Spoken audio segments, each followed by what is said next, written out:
Pada mulanya adalah sunyi. Sunyi itu melahirkan kata dari sudut-sudut paling senyap di tiap-tiap rumah. Baik dari pelosok timur sampai barat, utara sampai selatan, teriakan merdeka, merdeka, merdeka. Lantas melahirkan nyala kecil, pembebasan dan perlawanan, hingga menjelma kobaran besar dari kemerdekaan.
Nasionalisme lahir dari kesadaran kesatuan identitas yang diwarnai oleh beberapa latar.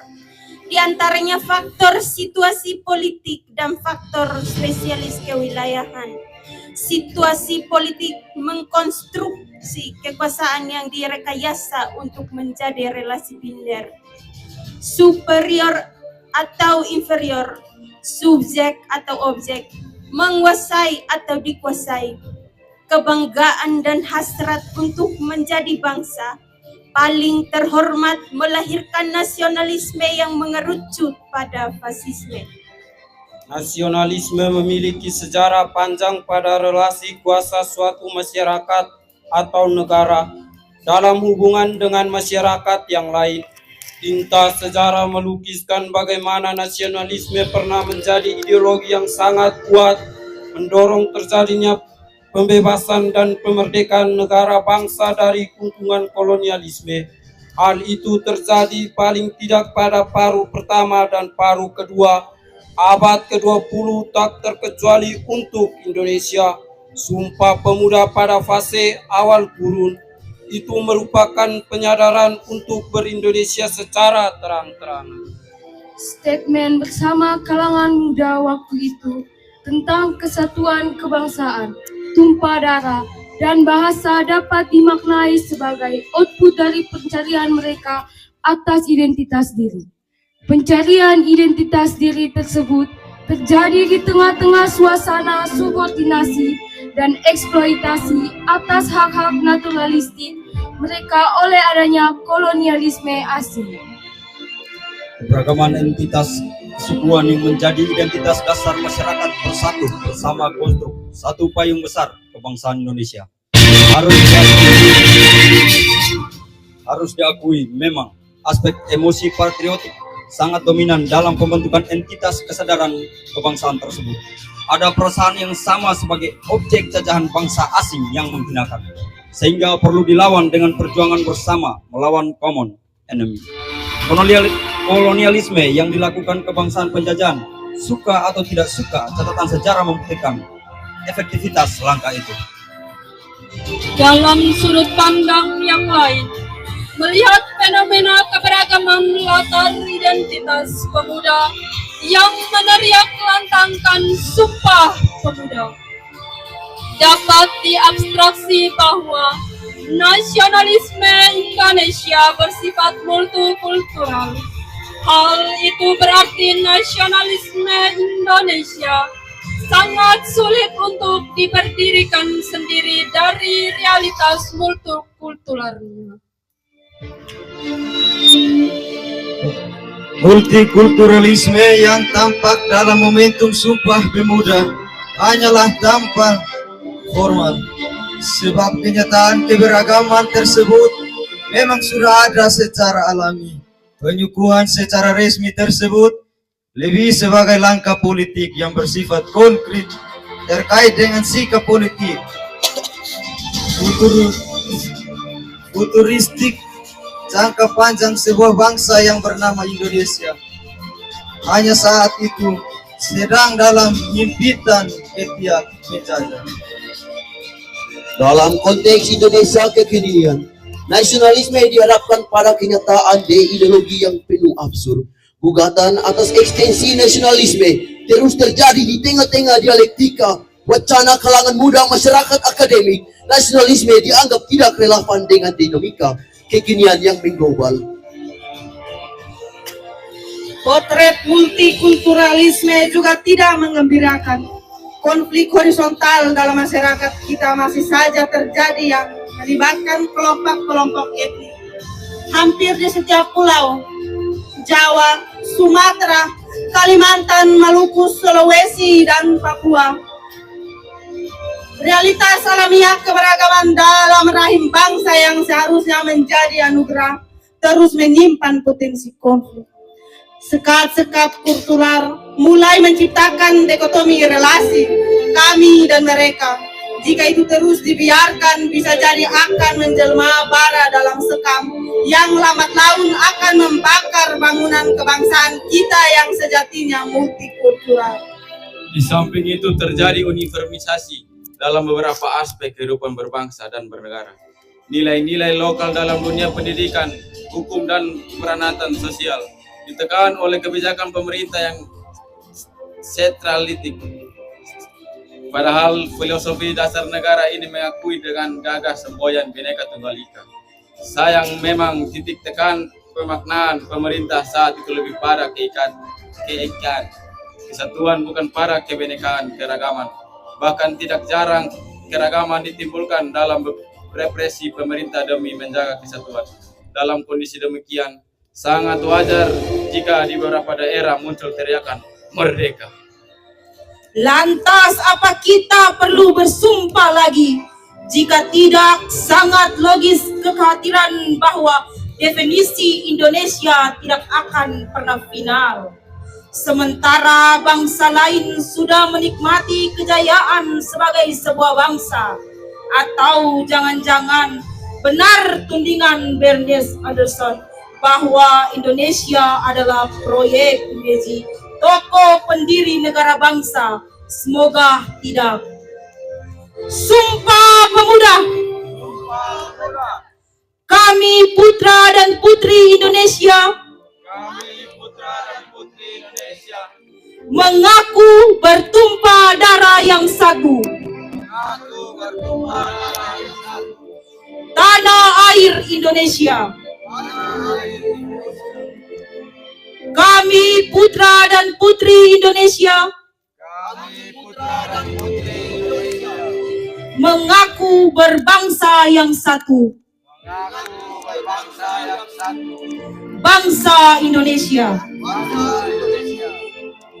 Kami putra dan putri Indonesia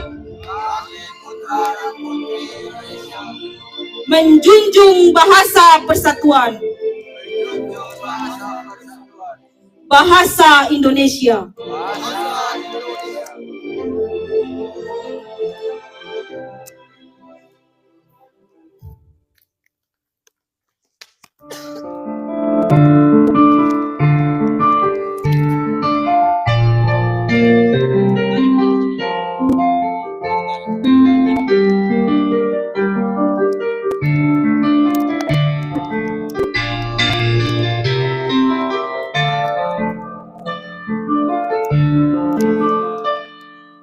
Di sini negeri kami, tempat padi berhamba, samudera kaya raya, penerangi sumber tua. Di negeri permai ini, percuma rakyat bersinggah-singgah. Anak kurus tak sekolah, pemuda desa tak kerja. Mereka dirampas hati, tergusur dan lapar. Bunda relakan darah juang kami dan membebaskan rakyat. Mereka dirampas haknya, tergusur dan lapar. Bunda relakan darah juang kami, padamu kami berjanji.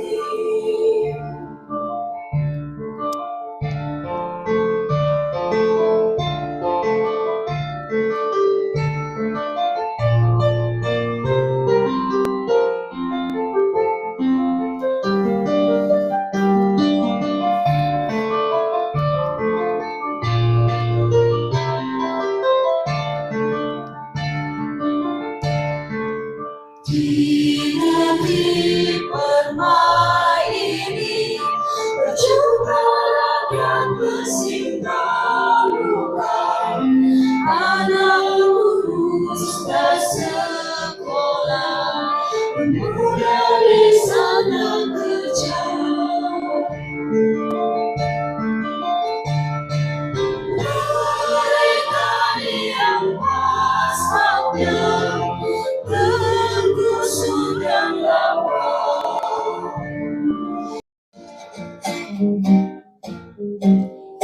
Kami mahasiswa rakyat miskin kota, bersatu padu rebut demokrasi, gegap gempita dalam satu suara, demi tugas suci yang mulia. Hari-hari esok adalah milik kita, terciptanya masyarakat sejahtera, terbentuknya tatanan masyarakat Indonesia baru tanpa ombak. Marilah kawan, mari kita tambahkan di tangan kita tergenggam arah bangsa. Marilah kawan, mari kita nyanyikan sebuah lagu tentang pembebasan di bawah kuasa tirani. Ku susuri garis jalan ini, berjuta kali turun asing, bagiku satu langkah pasti.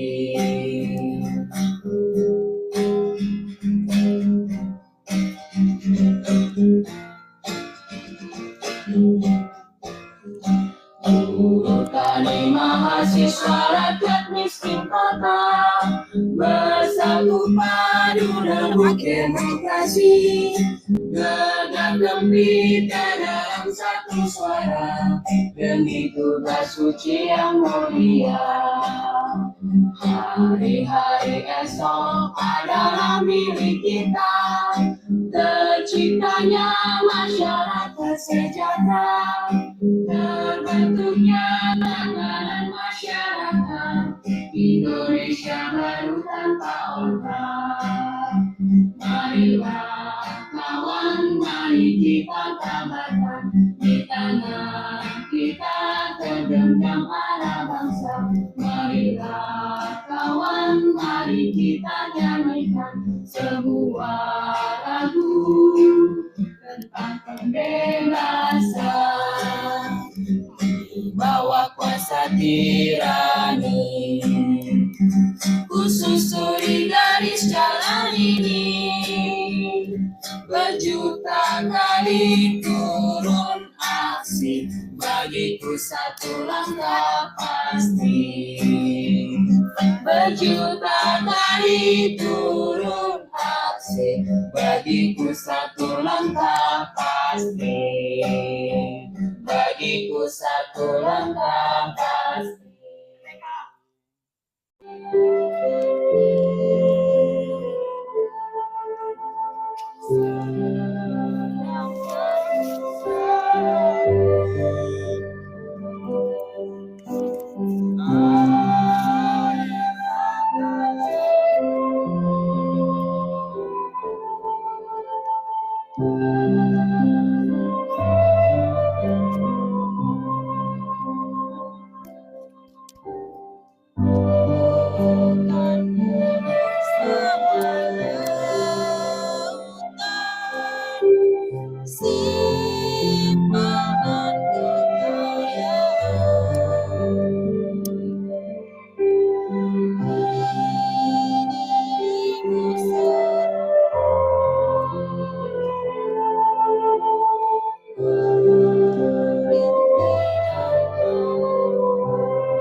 Jembatan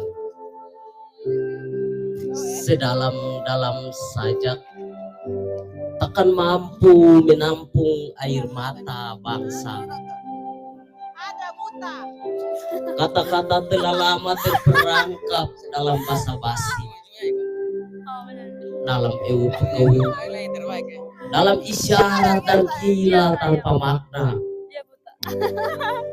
Maka aku pun pergi menatap pada wajah orang berjuta, wajah orang jalanan yang berdiri satu kaki dalam penuh sesak bis kota, wajah orang tergusur, wajah yang ditilang malang, wajah lengah para pemulung yang memungut remah-remah pembangunan, wajah yang hanya mampu menjadi sekedar penonton etalase indah di berbagai plaza, wajah yang diam-diam menjerit melolong mengucapkan tanah air kita satu, bangsa kita satu, bahasa kita satu, bendera kita satu. Tapi wahai saudara satu bendera, kenapa kini ada sesuatu yang terasa jauh berbeda di antara kita? Sementara jalan-jalan mekar di mana-mana menghubungkan kota-kota, jembatan-jembatan tubuh kokoh merintangi segala sungai dan lembah yang ada. Tapi siapa yang akan mampu menjembatani jurang di antara kita? Di lembah kusam pada pucuk tulang kersang dan ortot linu mengerang, mereka pancangkan koyak-moyak bendera hati. Pijak ketidakpedulian pada saudara, gerimis tak mampu mengucapkan kibarnya. Lalu tanpa tangis mereka menyanyi, padamu negeri air mata kami. Starji Kolsambari. Sekian dan terima kasih.